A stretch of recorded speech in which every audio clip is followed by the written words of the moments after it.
Hello, my name's Dad. Welcome back to Journey to a Better Me.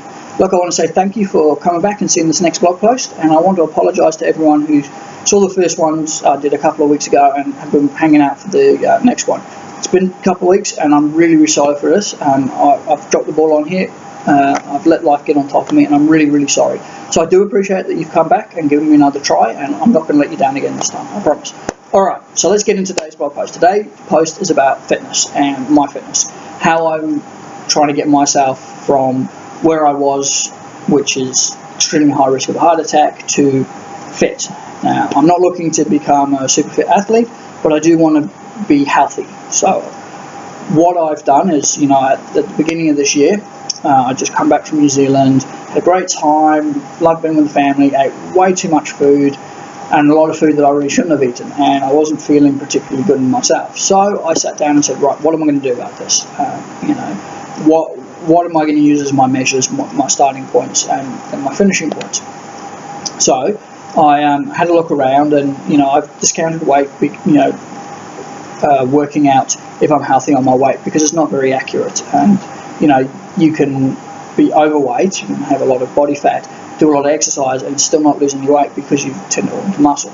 So I've personally chosen to go with waist measurements. As you can see, straighten myself up because I'm looking a bit. Don't want to see that. All right, so yeah, waist measurements.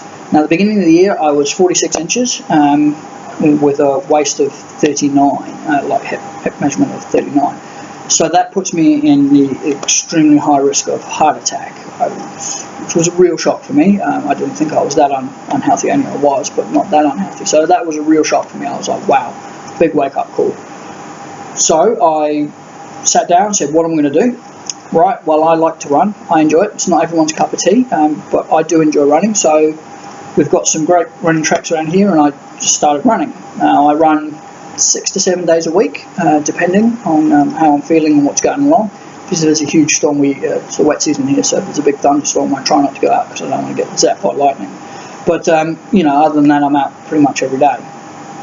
So that's what the first thing I've done, and that was really hard at first because it's, a lot more mass than I'm used to drag around, but it's gone really well. So now I'm sitting here, I'm 3 months in, coming up to 4 months, three and a half months in, and I've gone from 46 inches down to 41. So gone from extremely high risk down to high risk. I'm pretty happy with that. With the progress, obviously I want to keep coming down. That's mainly from doing the running. After about a month or so of running, I started to bring in some weights because I was like, well, look, there's no point in just running. I want to feel, I'm a man, I want to feel strong, because I don't feel strong. So I wanted to feel strong. So I've bought in the weights. I found a fantastic training program, dumbbells, because I have free weights, dumbbells, and it's called the Spartan program, which is Spartan. And so I've been doing that, and I'll put a link to where I got that from in the blog post, so if you wanted to have a look at that. So those are the two things I'm doing. I'm going for my run in the morning, and I do my weights. Now this program takes me about 45 minutes to an hour, depending on the length of my run, obviously. My Spartan program, you'll see it's an exercise, and you do it for a minute, have a 15-second break, and then do the next exercise. So it's very high intensity as well, which is really good for the cardio. Keeps burning the fat, which is great. And I love it. So yeah, 45 minutes to an hour. So I'll lose my train of thought. 45 minutes to an hour, and then that's done. And then obviously my stretch and warm down, because that's really important. So those are what I'm doing in the physical side, the actual exercise. The other area, which is nutrition, I'm only going to briefly touch on this because I'm going to do other blog posts about this, because I could do an entire series about nutrition and some people's warped ideas of what they should and shouldn't be eating.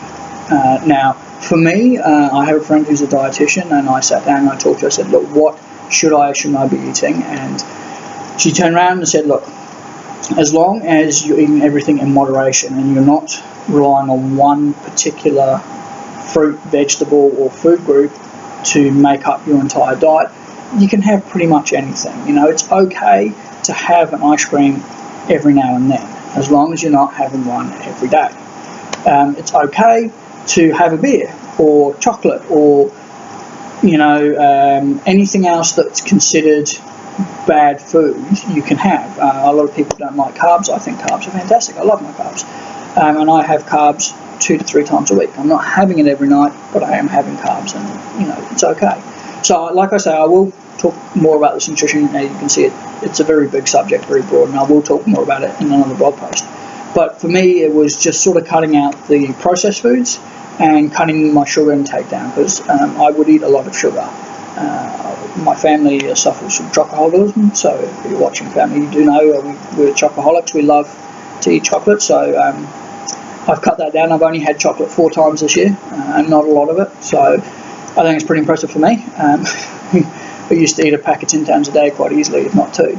So yeah, cutting the sugar down, eating a more balanced diet, and changing the amounts I'm eating. That was a big one. I used to have quite a heap plate. Now I've cut that right down. I eat about 1/3 of the size, portion size of what I used to eat, which is made a huge difference. You do get hungry, but a lot of that is your mind just telling you want more food, but you don't really want it. You just want it because you're used to having it.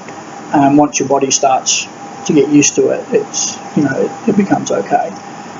It's not easy to lose weight, and if you're in the same position as I am and you're a little bit overweight, I do encourage you to get started.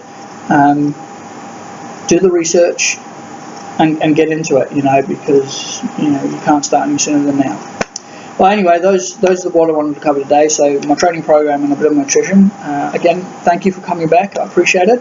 I hope you all have a great day, and I'll see you next time. Thanks a lot. Bye.